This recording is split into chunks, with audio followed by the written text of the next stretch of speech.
Dito sa TikTok Philippines, wala tayong monetization sa mga videos na ina-upload natin. Pero may mga ways, may mga gifts naman na pwede nating pagkakitaan dito sa TikTok Philippines. Ngayon, i-share ko sa inyo yung live gifts at saka video gifts. So, kung pwede kayong, kung eligible na kayo. Ay! So, click mo lang tong tatlong dots and then, punta ka sa TikTok Studio. Check mo to guys ha. Ayan, may makikita kayong monetization dyan. And then, puntahan natin muna yung live gifts. So, may mga gifts, dalawang ways yan. Video gifts at live gifts. So, dito sa live, magla-live ka lang.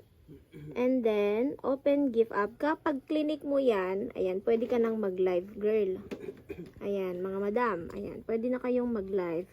Pag pinindot mo siya, automatic na mapupunta ka na sa live streaming. Okay? Pwede ka nang mag-live. And kapag may nag-send sa inyo ng gifts, like, for example, mga roses, mga ice cream, mga ganon. Ayan. Ayan, oh.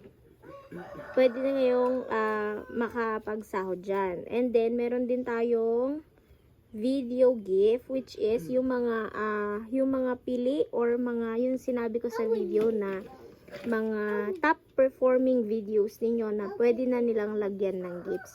Pero take note guys ha, meron tayong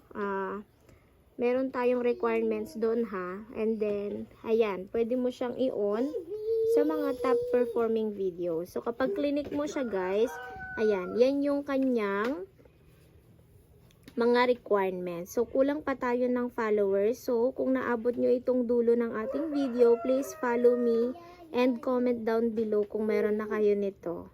Ayan. Hope it helps. Bye!